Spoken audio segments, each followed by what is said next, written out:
Simply explained, the century of the self. 5-part series for quick learning or a lesson to put you to sleep. The century of the self. Episode 1. What I see as a problem in the disconnect between those in power and those suffering under the brutality of that power is a lack of time for understanding. Yes, the information is out there, but being able to consume it is the issue. We have been reduced to a people forced to worry all the time. It isn't that the people don't know what's going on. We are just so consumed with outside noise that the things that should be prioritized are drowned out by temptations we didn't know we wanted, let alone feel we needed. After the September 11 attacks in 2001, President George W. Bush encouraged Americans to spend money as a way to support the economy and demonstrate resilience. By urging Americans to spend, Bush aimed to stimulate economic activity and prevent a further downturn in the economy. It was emphasized that spending money was a symbolic act of defiance against the terrorists. He framed it as a way for Americans to show that life would go on and that the country would not be intimidated by the attacks. This message sought to foster a sense of normalcy and unity among the population. Increased consumer spending was seen as vital for economic recovery. The motivations for the 9/11 attacks were rooted in a complex blend of ideological, political, and strategic factors. The World Trade Center, a symbol of global capitalism and economic power, was specifically chosen to represent the financial and commercial dominance of the United States. By attacking it, the terrorists aimed to strike at the heart of economic influence. What the century of the self does is shows how the convergence of mental understanding and capitalism collide to create the social turmoil we are in today. The Century of the Self, a 4-part documentary series based on the theories of Sigmund Freud, the founder of Psychoanalysis. Psychoanalysis is a set of psychological theories and a method of therapy that aims to treat mental disorders by investigating the conscious and unconscious elements of the human. According to Freud, the conscious mind is a small part of our mental life, but the vast majority of our mental life is unconscious, containing thoughts, feelings, and memories that are hidden from our conscious awareness. Psychoanalytic theory insists that our past, particularly childhood experiences, has a profound impact on our current functioning as adults. Traumatic memories can be repressed into the unconscious, where they can still influence mood, behavior, and relationships later in life. Freud believed the mind was divided into 3 parts: the ID, ego, and superego. ID is the most primitive and instinctive part of the mind. Entirely unconscious, the ID is driven by the pleasure principle, demanding immediate gratification of a person's sexual and aggressive urges. Ego is the rational, largely conscious part of the mind that deals with reality. Based on the reality principle, the ego attempts to mediate between the ID's unrealistic desires and the real world's demands.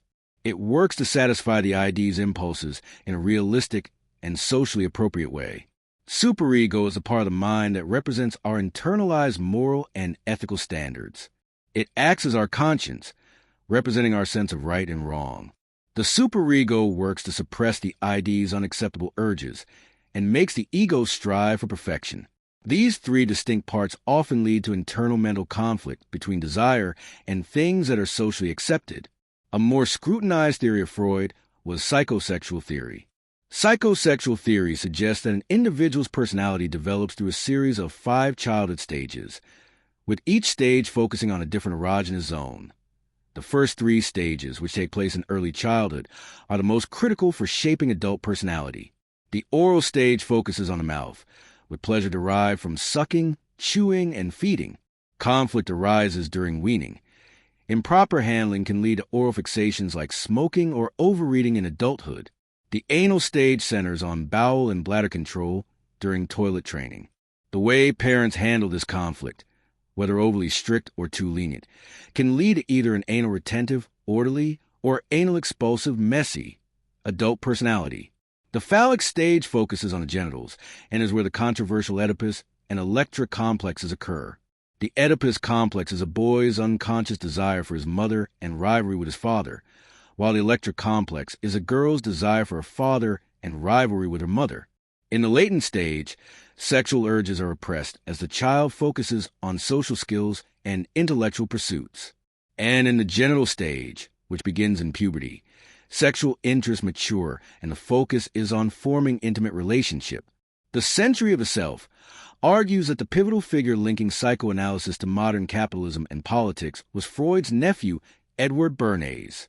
Bernays took his uncle's ideas about the unconscious, the primal, irrational, and sexual drives that lurk beneath the surface of human consciousness, and repurposed them not for therapy, but for manipulation.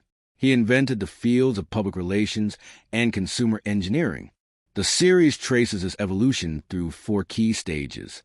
1. The creation of the consumer, using unconscious desires to sell products. 2. The engineering of consent, using the same techniques to manage democracy. 3. The counterattack, the rise of the 1960s counterculture, which itself was co-opted by business leaders. 4.